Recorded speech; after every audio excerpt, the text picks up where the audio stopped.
Derek, I just want to ask you, obviously, about the penalty kill and the job you guys did tonight. The job you're doing throughout the playoffs. Can you just maybe comment on that? And Stuart, can you comment maybe after he's done talking about the penalty kill? Yeah, I mean, special teams are obviously huge this time of year, and it's something that a lot of us take a lot of pride in. And yeah, it's huge. I think we've done a great job. Our work ethic has gone up, our structure and detail has gone up, and it has to this time of year. So um, usually, your best penalty killer is your goaltender, and I think Stewie's done a great job of that, and the guys up front, and they've done a good job as well. We'll go fourth row on the right. Ryan Clark. Oh, I'm sorry. Yeah. Yeah. I mean, he pretty well said it all, but I think that, I mean, the big thing is just being able to get kills, I think, also at the right moments as well. I mean, there's a massive moment at the start of the, obviously, first overtime, being able to kill not only just 2 minutes, but 4 minutes. So that's just a huge credit to the guys. And same thing he said, just our work ethic and everything. So there's so many details, so many little things that go into it. And I think we just got to keep on taking steps. Now to Ryan Clark. It's been an eventful postseason for this team for a variety of different ways. When you have a game like tonight, do you just look at it as it's one more chapter in just what's been an eventful postseason, or you just look at it as it's its own separate thing and you just try to get through it as best you can? I think for me, just seeing it as another experience, another day where we get to go through something that's just a really special experience for all of us to go through. Being able to get a win in double overtime is great for momentum. So being able to keep this momentum moving forward is going to be massive. But yeah, I think obviously it's very exciting. It's huge to get a win. But again, we know that there's some little things that we can do better, be a little bit sharper. So it's another game where we get to look back and grow and be better the next game. Center left, Ryan Rashog. Stu, what did it do for you to get those two saves, like really critical saves early on in that game? And what did how do you evaluate your overall game tonight? Yeah, obviously it's nice being able to stop a breakaway, the first shot, and obviously the rebound, being able to kind of shrug it off with the shoulder. Really good, just being able to feel the puck kind of right away. Obviously, it's a moment where momentum can go either way. If he scores, it's a big momentum shift for Dallas, going up really quick in the game. And I'm really happy it didn't work out that way. I'm happy that I was able to make the save. Obviously, he made a really nice move, made a really nice shot. I was able to get a good piece of it and just battled from there. And I think that was kind of my game all around. I just competed, worked really hard. Not too sure how many pounds I lost going into the second overtime, but yeah, it was a well-earned win by the whole team. We'll send it right to Bob.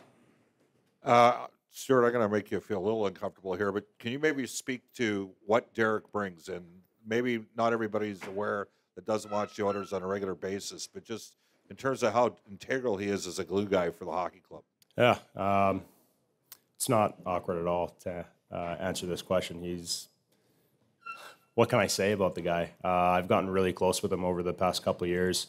He brings so much to the team as a leader. The things that he says before every single period, the way he shows up to every single game. He comes in, he does his job, and it's pretty simple. Like, he's just one of the best guys to have around. He's so positive. He's always up for having a serious conversation, having a laugh. So he's one of those guys that it's so easy to get along with. And yeah, I mean, I see him as a brother. I absolutely love this guy, and I would say everyone feels the exact same way about him.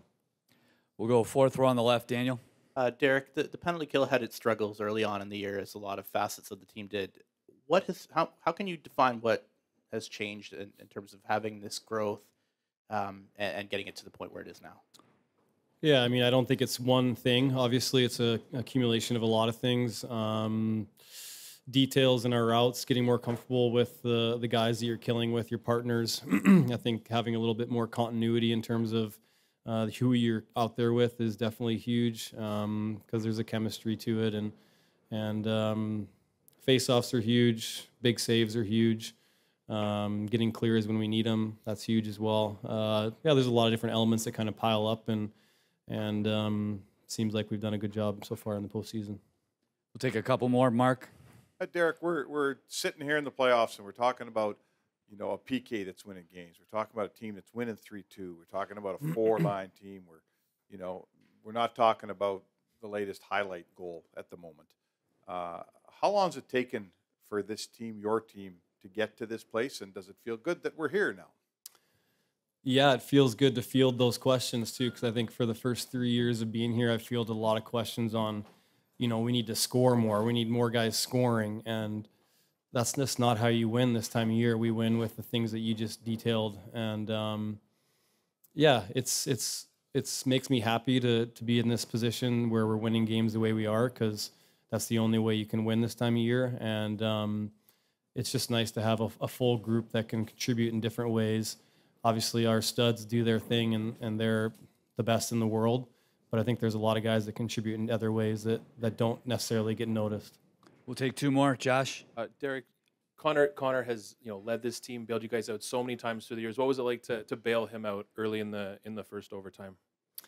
Yeah, I mean, I don't know if I looked at it that way. It's just another kill where you're going out there trying to get a job done. But he mentioned to me in the locker room that it was the longest 4 minutes of his life. So it's definitely nice to see him get out of there. And yeah, I mean, he's a rock to our team. Obviously, everyone knows it. He does it all. And before I came here, I don't think I realized how great of a leader he is and great of a person he is to everyone, in that room, but the wives and in the organization. He knows everyone's names and has a great relationship with everyone. And he's just a great person. So, yeah, obviously nice to get him that kill. Last one, center right, Ryan. This is for Derek. I mean, of course, there's been conversations about what you guys have done, but with the Stars, this is the 7th straight game one that they've lost, but yet they've won 4 of their last 5 series. When you think about that sort of context, how do you approach game 2 and beyond, knowing that while you're up, that this is a team that while they've struggled with game ones, they've shown a penchant for coming back? Yeah, I mean, for sure. What the great thing about playoffs is that we're coming to game 2 no matter what happened tonight. You have to have a short memory. You have to turn the page and learn and grow and adapt and make the changes you need to be successful. So we won tonight. It's going to be a long series, and it's going to be hard fought. And so we're going to come back for game 2, and we'll address that.